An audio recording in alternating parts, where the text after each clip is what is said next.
Hare Krishna. Thank you for inviting me to speak on the glories of Caitanya Mahaprabhu. I'll begin, offer my obeisances. Nama Om Vishnu Padaya Krishna Pastai Bhutale Srimati Bhaktivedanta Swamini Tinamane Namaste Saraswati Deve Gauravani Pacharane Nirvisesa Sunyavadi Paskajade Satarne Jai Shri Krishna Chaitanya Prabhu Nityananda Shri Advaita Gadadhar Srivasadi Gaura Bhaktivinoda Hare Krishna Krishna Krishna Hare Hare Hare Rama Rama Rama Hare Hare Vanchakalpatarubhyascha Kripa Sindhubhyevacha Patitanam Pavanebhyo Vaishnavebhyo Namo Namaha. Hare Krishna. So, it's a wonderful program that the SBT GBC have put together, gearing up for Gaur Purnima, so that we'll be ready and be meditating on it as it's coming up. So my topic is what we want to focus on today in this class is Caitanya Mahaprabhu's innovative preaching strategies.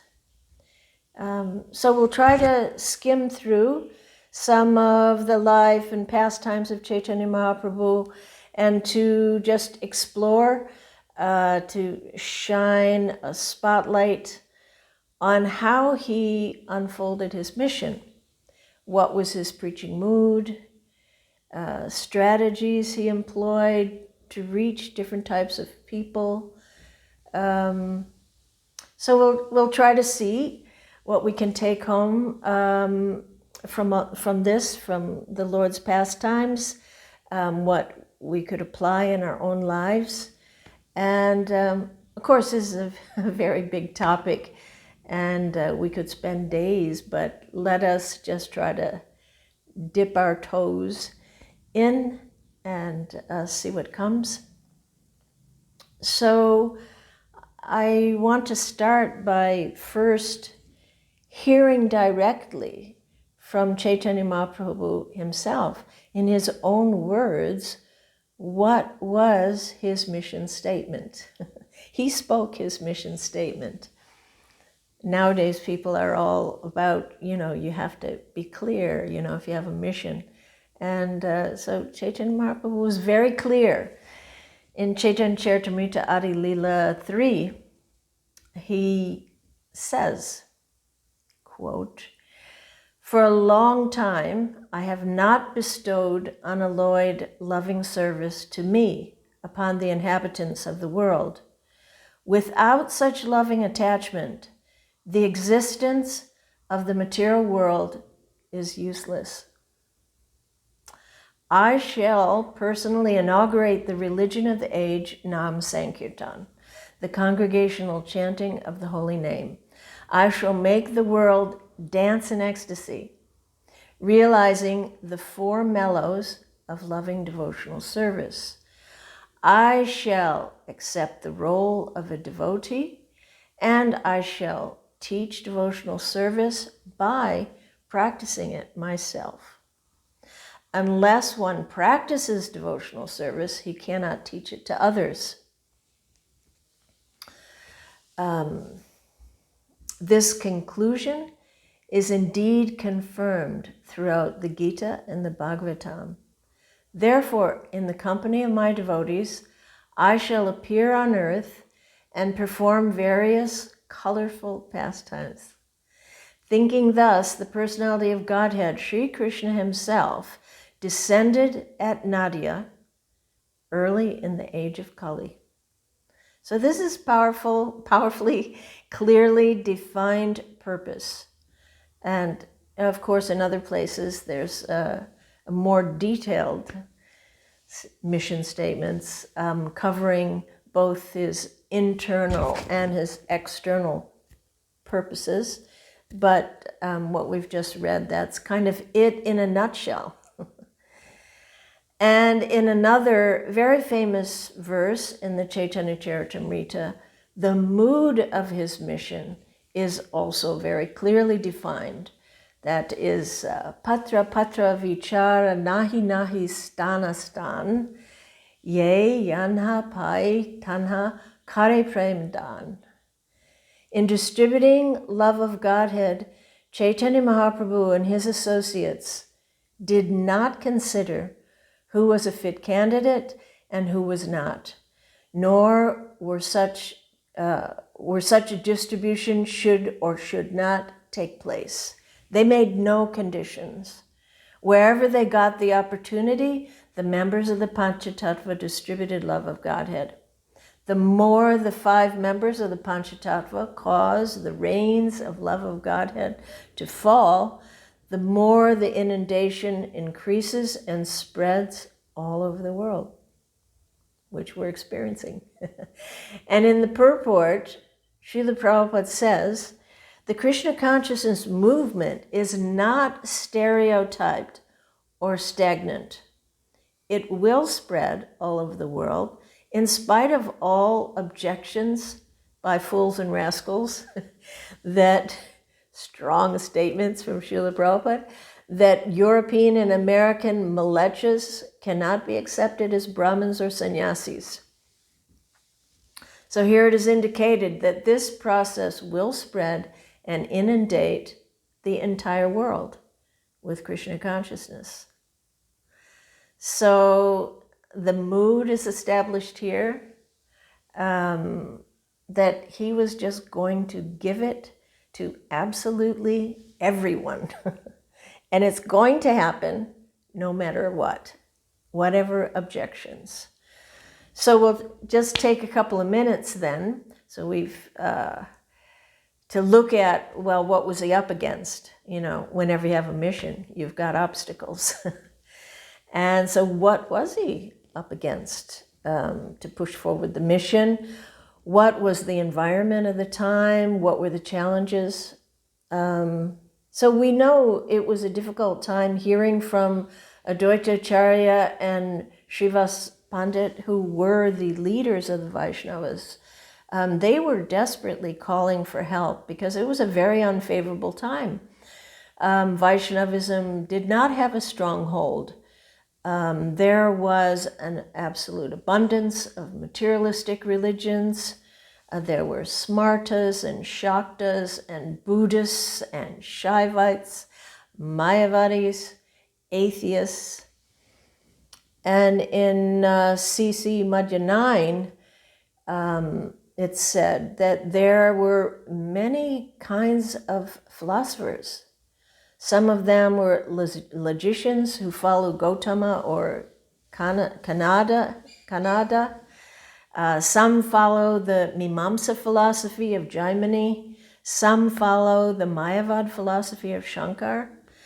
And others follow Kapila's Shankar philosophy. Or there's, the mystic yoga system of Patanjali. And some follow the Smriti Shastras, and others follow the Puranas and the Tantra Shastra. So there was a lot of stuff around, a lot of not Krishna conscious things around. And that was the environment. And all of them wanted to avoid the movement of Sri Chaitanya Mahaprabhu. But Chaitanya Mahaprabhu felt compassion for all of them. And he said, in his own words, I want everyone to be immersed in the inundation of love of Godhead. But some are escaping. Therefore, I shall devise tricks to drown them.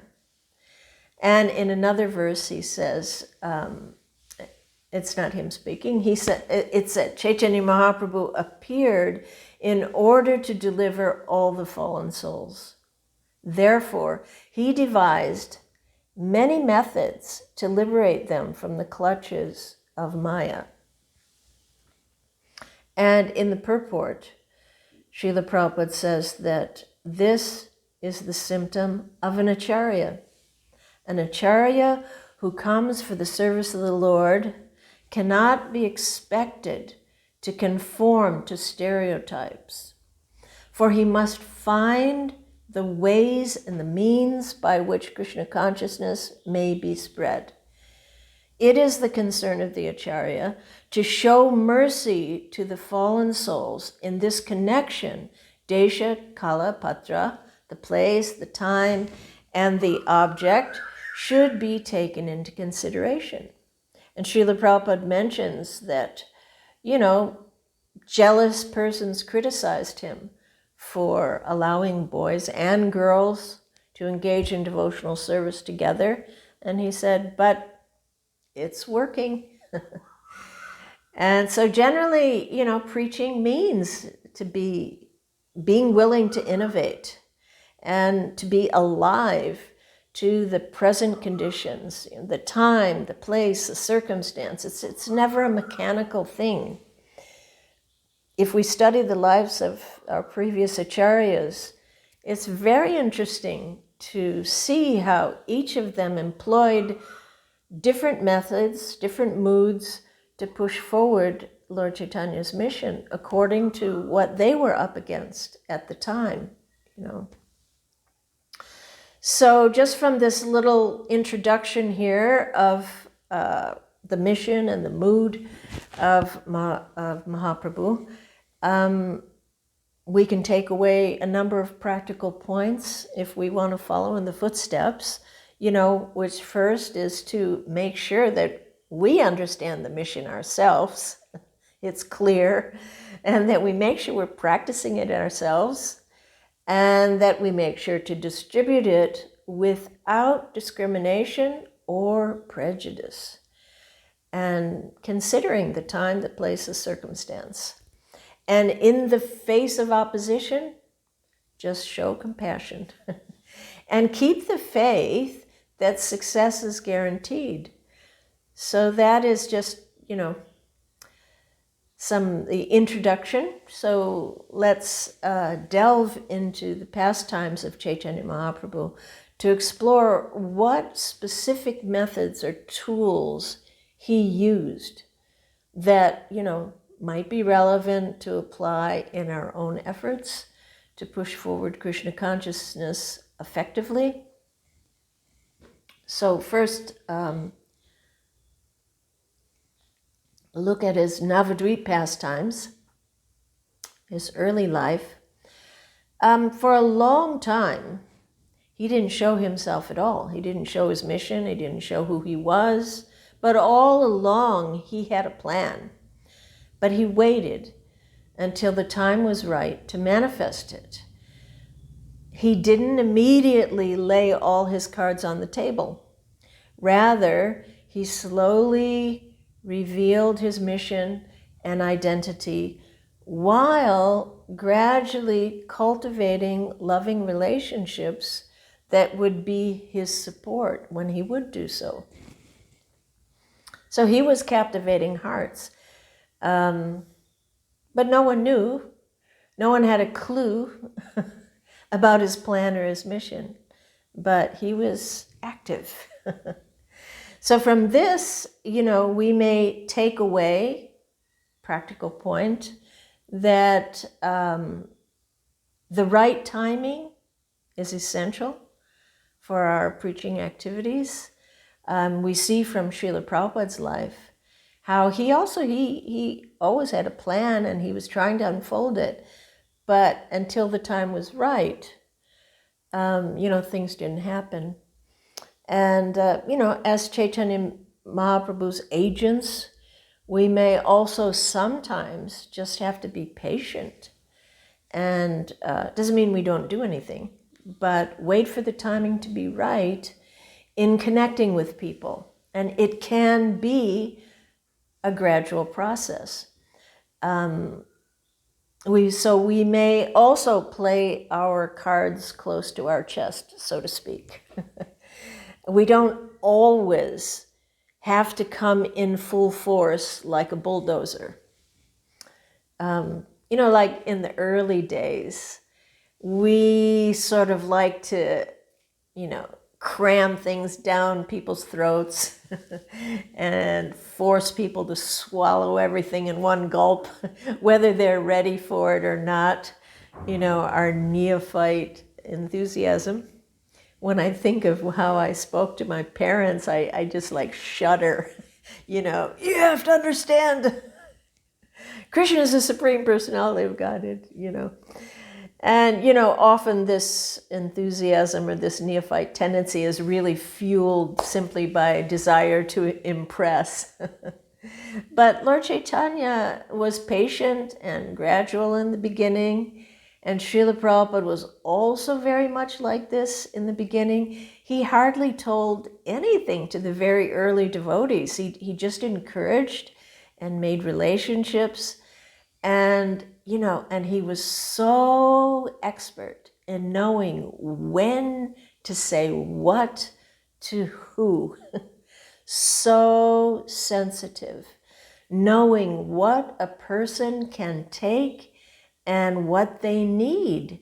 That preaching is always very personal and individual. There's no, formula. You need to be in touch with Super Soul. So Mahaprabhu, in his youth, he was not preaching, although, he gave hints of his unusual nature sometimes. And so people did think that, who is he? He's not ordinary. Maybe he's a demigod. But remarkably, on a few rare occasions, he just totally manifested random acts of revelation. Like if we remember the story of the Brahmin who came when Nimai was a small boy, and he kept trying to offer his food, and Nimai kept coming and eating it. He just showed everything to this Brahmin. We don't even know who he was. What an unfortunate person. Before anybody saw who was Nimai, this Brahmin, he got to see everything. And then there was his friend Vijay, who was a scribe, used to copy books for Nimai. And once Nimai just laid his hand on, they were resting, just friends, hanging out. He laid his hand and on Vijay and showed him everything, that he's the source of everything. And Vijay practically went mad for days.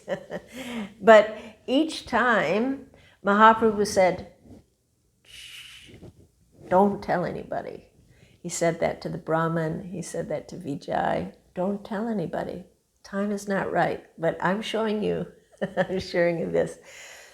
So then if we, go ahead, we see that the first time that we actually see him in action, preaching, was the confrontation with the Digvijay. So here's Nimai Pandit. He's just a young boy. And, this big Pandit came to town, and he was, he had big following, coming with elephants, bugles, and, announcing this great Pandit has come to challenge everyone. And, so he came to the bank of the Ganga, and there he saw this beautiful Nimai Pandit surrounded by his students. So then he came over to Nimai, and they had some exchange. And then at that time, Nimai was very, very respectful and very kind and gentle. And he said, "Oh, please, why don't you recite some verses for us?" So just spontaneously, the Digvijay sprouted out, I think it was 100 verses in praise of the Ganges. So you imagine he, wow, that was an empowered person. Beautiful verses, 100 of them just flowing forth from his mouth. And so then Nimai was very, "Oh, beautiful, thank you so much." And he said, "But now you tell us what are the faults and what are the faults in some of these verses?" And the Digvijaya is like, there's no fault anywhere. So then Nimai very respectfully recites a verse, full verse, of one of the 100 verses, and explains, like basically rips it to shreds and points out all these faults. And, you know, the Digvijaya is just absolutely shocked. First of all, that Nimai could even understand, he could even remember one verse of all of them, and then find all of these faults. So, you know, it was, he was humiliated. And so the students started laughing, the students of Nimai. And Nimai said, no, he stopped them. That he didn't want to humiliate him. He wanted to correct him, but he didn't want to, he didn't want to humiliate him. So then he just very gently, he said, oh, you must be tired now, so tomorrow we can continue our conversation. So later that evening, the Digvijay, he ran to Saraswati praying, what has happened? You were not on my tongue today. What happened to me? And she explained. She said, who is Nimai? So then the Digvijay, he fully surrendered. He left everything, and he became a renunciate and, fully dedicated to Nimai Pandit. And again, Nimai said, but don't tell anybody.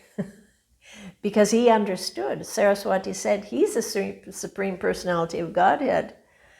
So I can't, I must bow to him. I can't do anything about this situation.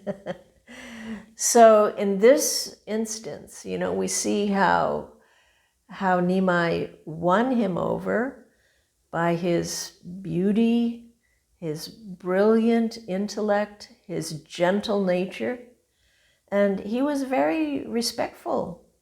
And although, he totally defeated him, but he didn't want to humiliate him. So this is the first time we as far as I remember, as far as I know of, that we see Nimai preaching in action, So, and it's instructive. What we can take away, it's the art of preaching, is that we don't just want to defeat someone. We want to help them. We want to defeat someone out of compassion, not to show our greatness or, to overlord someone. And to do this, it has to be done very carefully. You see how Nimai, acted in a very delicate way. It's like a delicate operation where you have to cut the patient to heal him, but, you don't harm him. So this is a very, the art of preaching that Nimai himself shows us. So then the next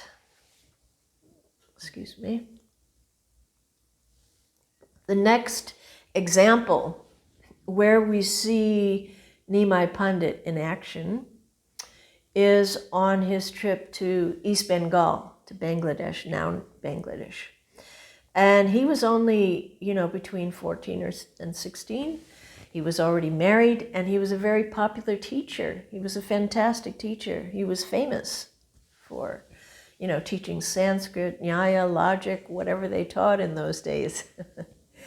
And so he, as a householder, he went to travel to teach and to get dakshin for his household life. And so he won the hearts in East Bengal. He had big following there. And so while he was teaching there, there was a Brahmin, a Pandit named Tapan Mishra. And Tapan Mishra came from he was very scholarly, very elevated, Brahminical family. And it said that he, he just read and read and read. He read all the books. But by reading, he was just becoming more confused, and that he actually couldn't really ascertain the real path to perfection. And Bhaktisiddhanta Saraswati Thakur, he commenting on this particular pastime, he makes the point that there's no use in becoming a bookworm. You can't just understand. It requires more than reading and studying, So then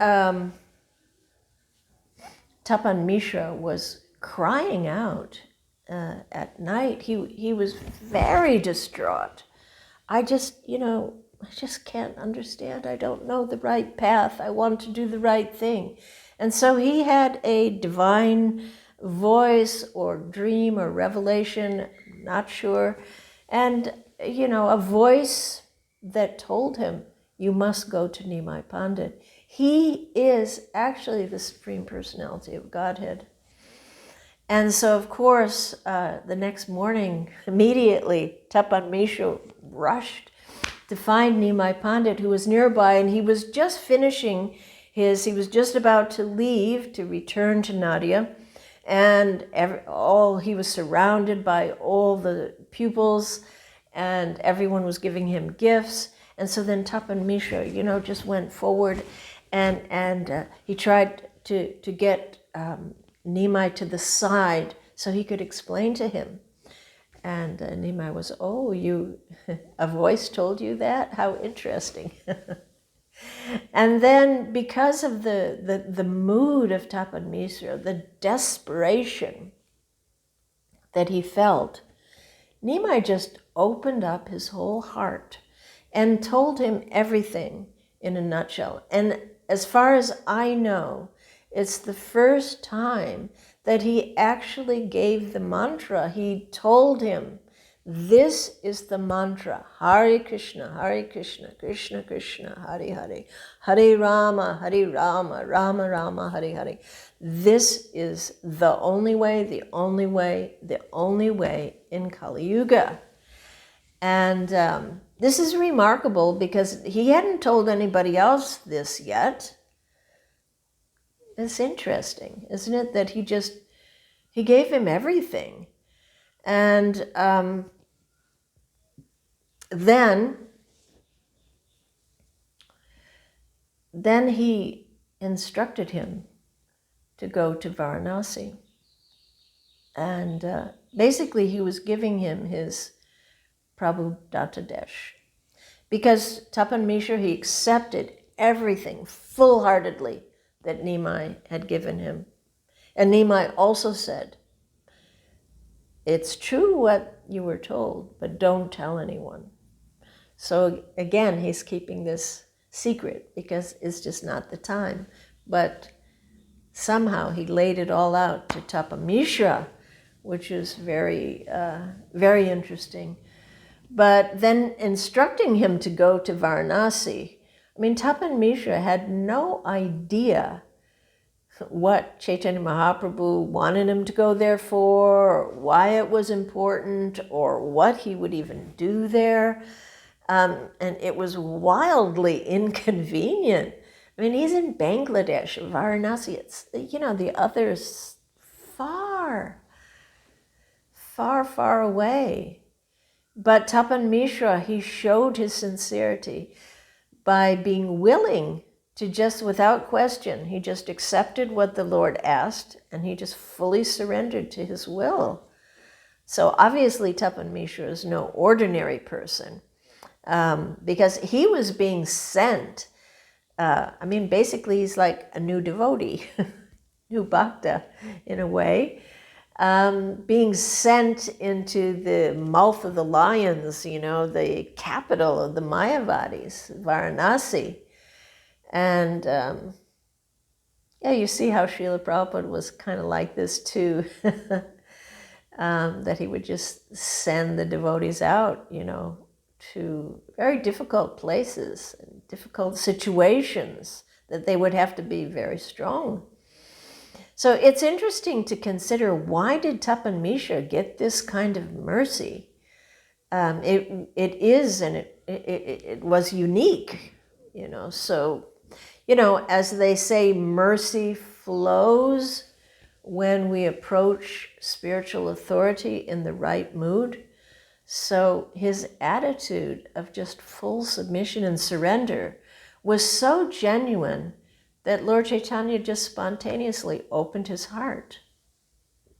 And also, in the future, Chaitanya Mahaprabhu knew that he would be the father of Raghunath Bhatta, eventually Goswami. And he knew that important things were going to unfold in Varanasi. So this is the first instance that I'm aware of where we see how Chaitanya Mahaprabhu is preparing, he's starting to prepare the field for his preaching mission. And, Tapan Mishra would be an important instrument in unfolding that mission. So we see that, long before things began to manifest, Chaitanya Mahaprabhu was consciously preparing the ground. It's kind of, Srila Prabhupada was, similar in that, that the story that we hear about how Prabhupada, before anything had manifested in ISKCON, Prabhupada was sitting on the bench talking to some stranger and saying, I have temples all over the world. I have schools. I have this, just time separating. And, so this kind of vision, Mahaprabhu had a vision that was going to manifest. Srila Prabhupada also had a vision of how things would happen in the future. So, from this story of Tapan Mishra, there's, I think, a number of good takeaways for us, that as preachers, there is really a time when you can totally pour out your heart and lay everything on the table when you come across a very honest and submissive person.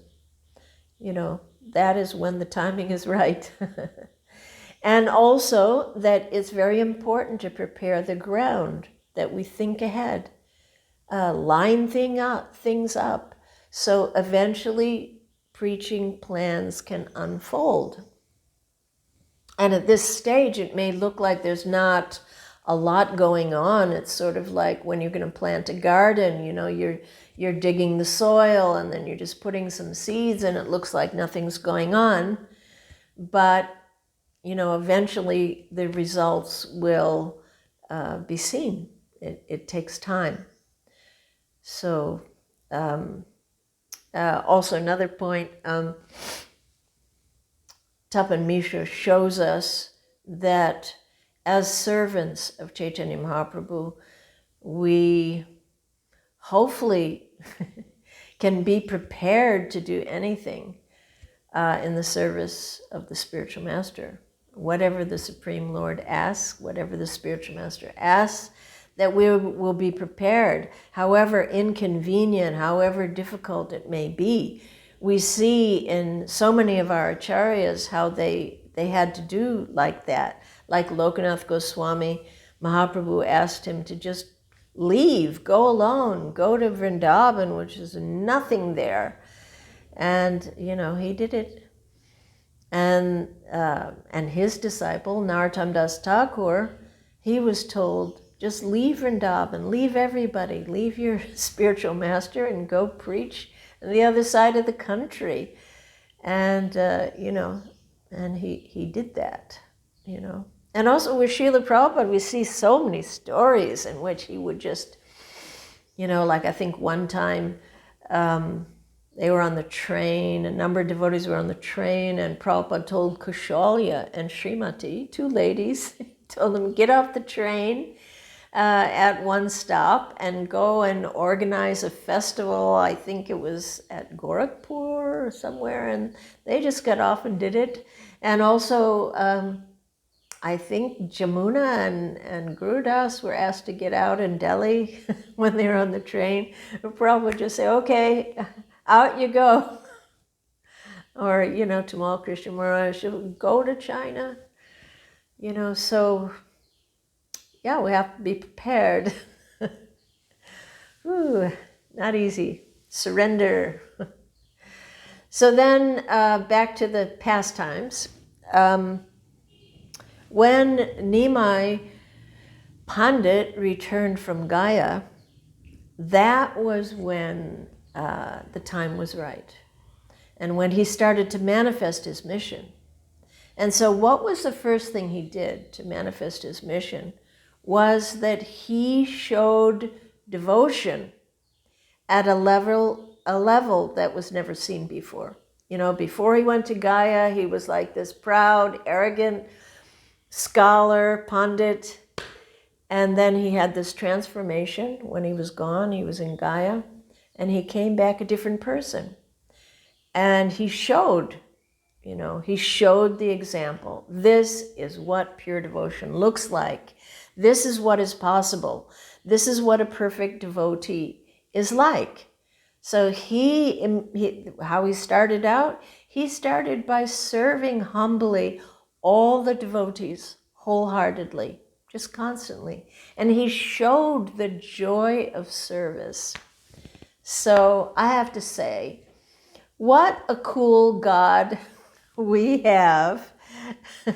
It's not like how some others see, not that I am it, worship me. No, he first shows that devotional service is so attractive that God himself wants to experience it. It's even more relishable than godhood. So the Vaishnavas were so happy. Look what has happened to Nimai Pandit. Now we can really get something done. Everyone will listen now.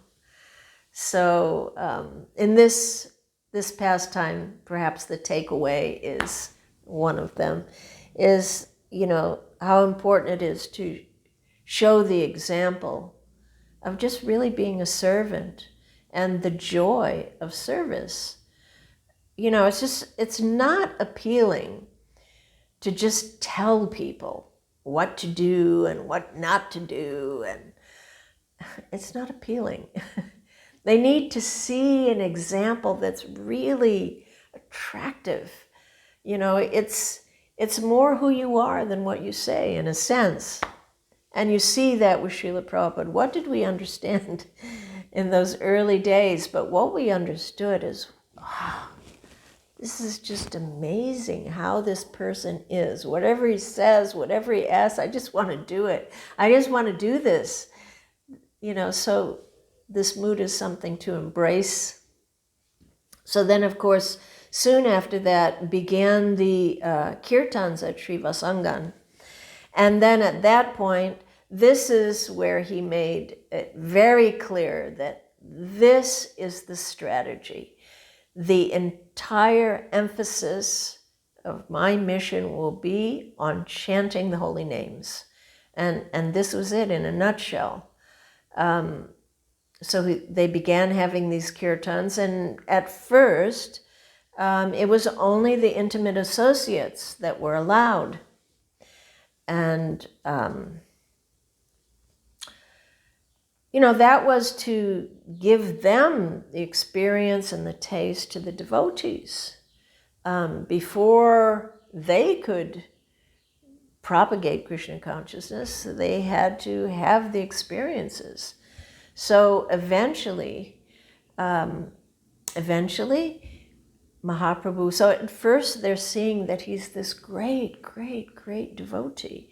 And then gradually Mahaprabhu reveals to each of them, particularly in the Mahaprakash Leela, he shows everyone who they are and who he is, and how he's been present in their lives all along.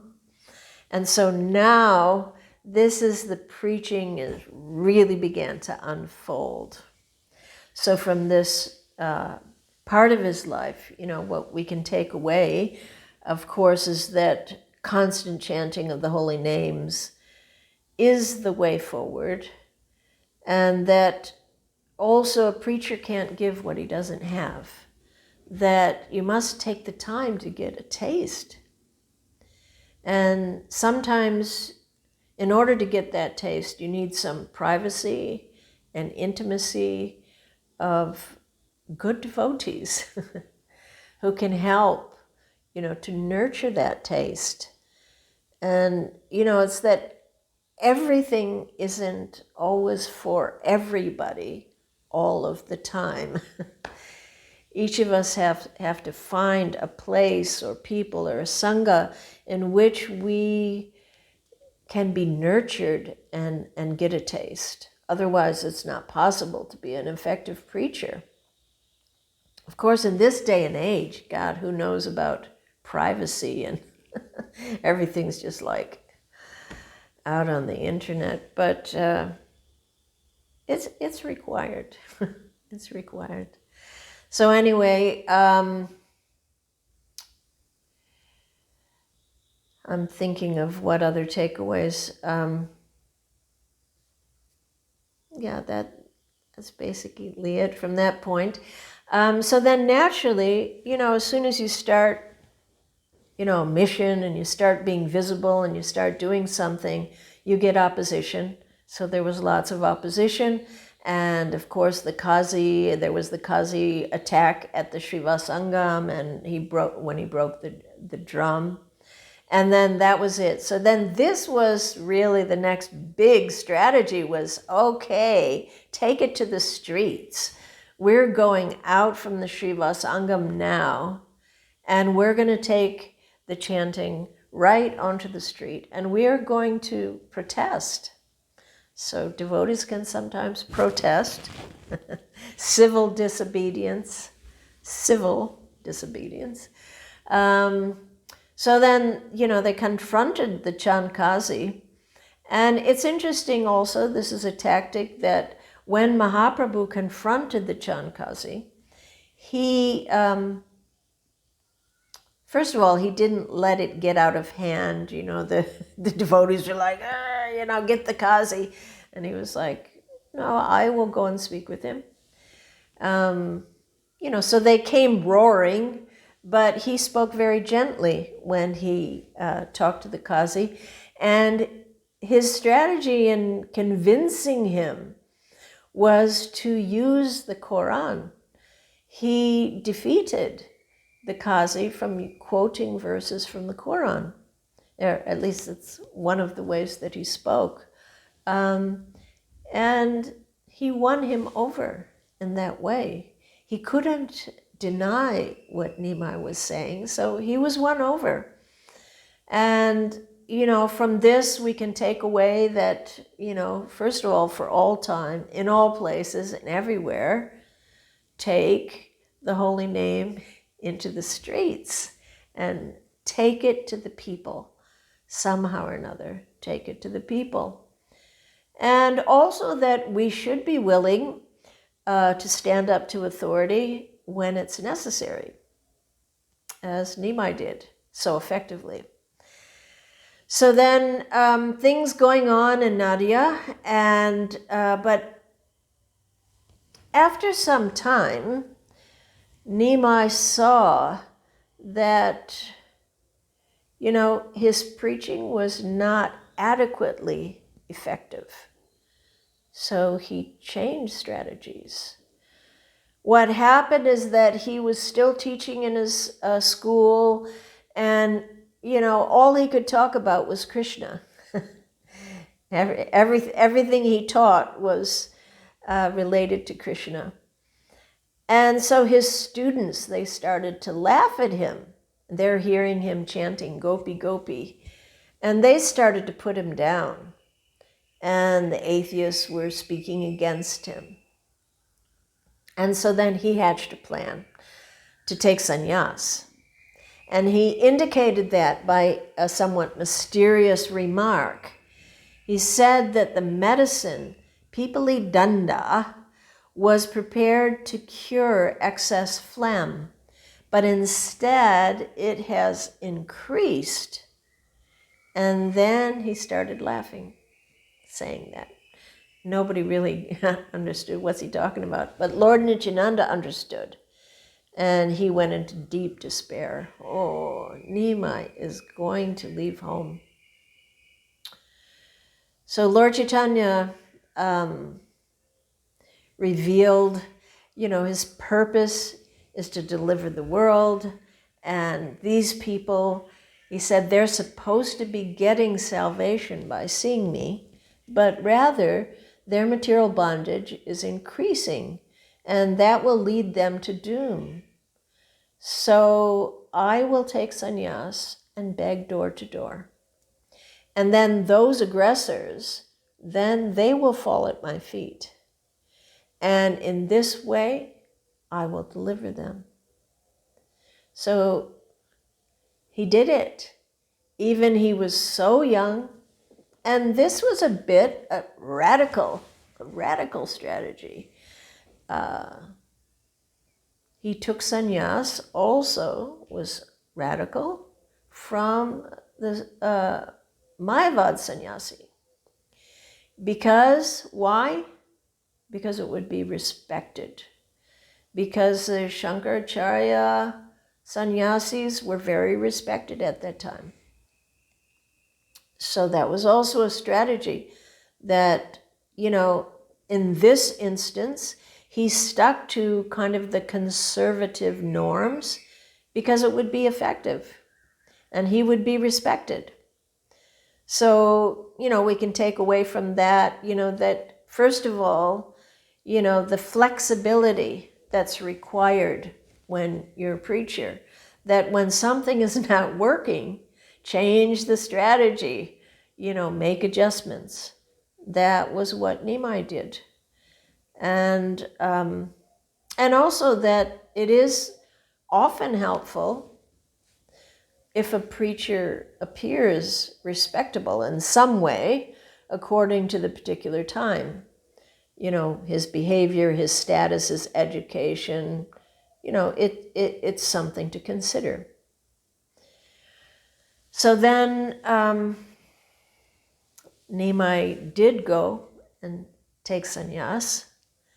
And then the next time that we see him in action, in full preaching mode, is, after he took sannyas, and then eventually he made it to Jagannath Puri. And there, we remember that when he came into the temple, he fell into a deep state of ecstasy. And Sarvabhauma Bhattacharya lifted him up and took him to his own home.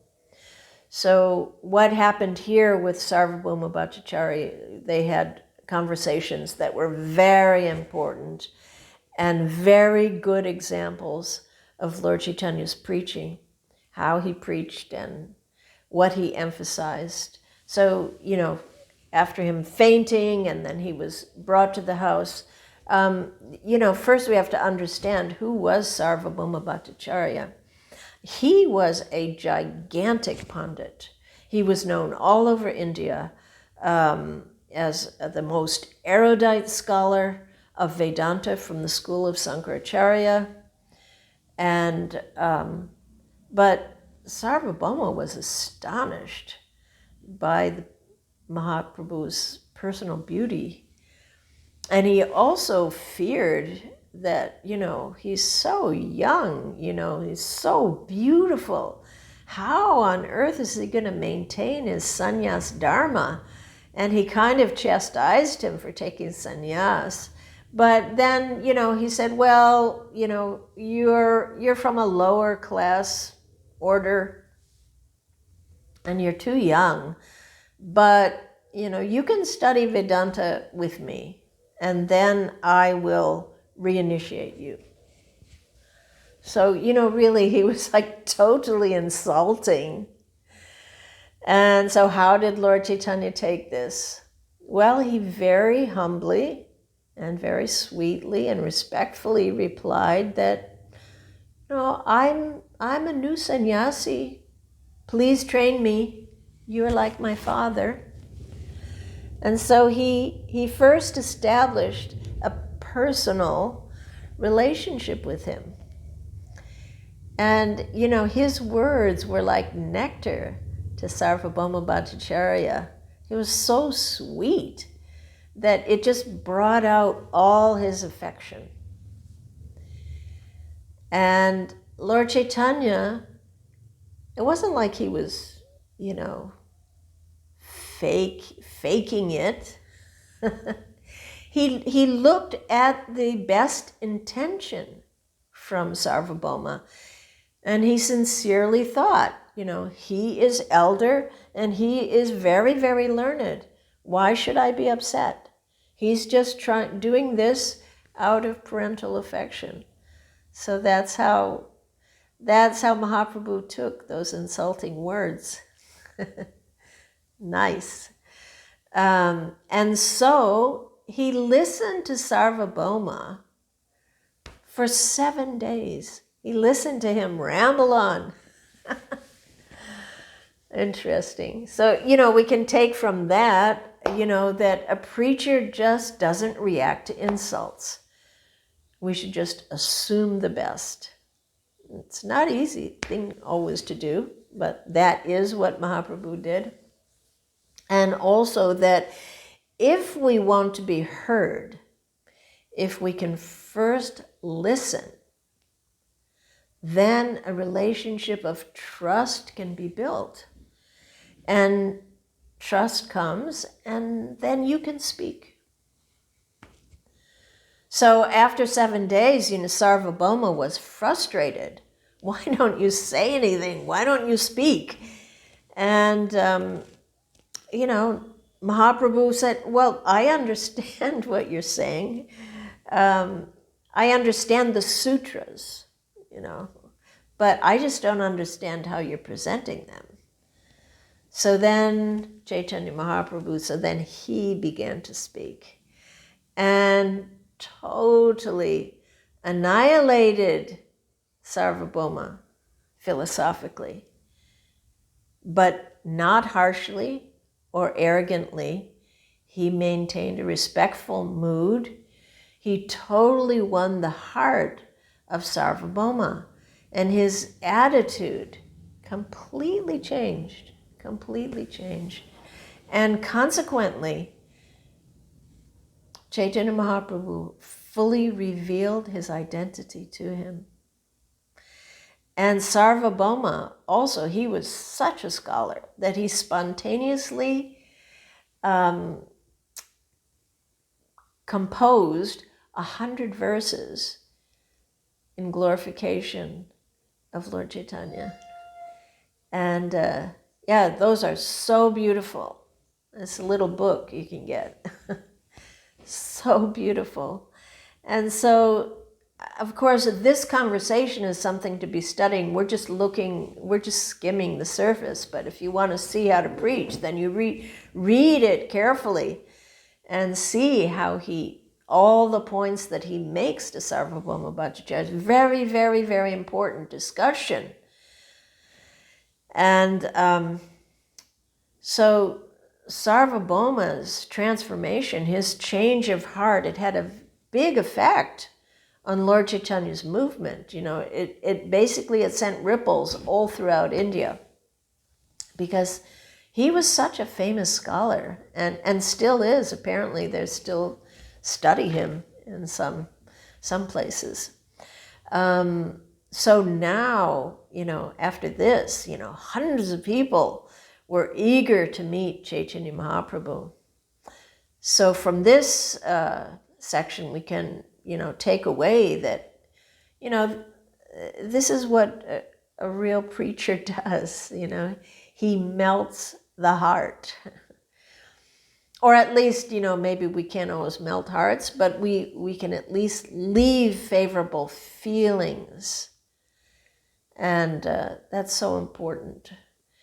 And also winning the support of very influential people can spread the mission very rapidly. We saw that, like, say, with Srila Prabhupada and with George Harrison, how much one famous person did so much for helping our mission. So it's also always good to target, to try and meet with important people. Prabhupada did that all the time. If you read, and I hope everybody does read, Shyamasundar's, I just finished the 3rd volume, where you see Srila Prabhupada in his preaching mode, talking to all kinds of important people. So amazing, just beautiful, every day. I mean, that was what he was doing, meeting important people. So something to try for. So after this, the next major, the biggest preaching that Mahaprabhu did, the biggest preaching time, was during the 6 years of his travels to South India and all around, all his traveling for 6 years. And then we really see him in action with all kinds of people, all kinds. In Nadia, he didn't really preach that much because it was, smartas. And there weren't that many devotees. But in the south, it's filled with Vaishnavas. And so he fully manifested his grace in freely liberating everyone wherever he went. And of course, the same program everywhere. It's simple. It's a simple program. Is that everywhere he traveled, every day he stopped in a village and Krishna, Krishna, Krishna, Krishna, Krishna, Krishna, Krishna. Hey, apparently he liked to chant that along with the Maha Mantra. And every night, every village, he shared Krishna consciousness, personally doing what he asked all of us to do, taking it to every town and village. And he was not randomly wandering. He had a very precise plan. I mean, he was, of course, going to take the holy name around the country, but he was also going to meet with people that would shape his entire mission. It was a conscious development. He was meeting with extremely influential people and making alliances that would be required to push forward.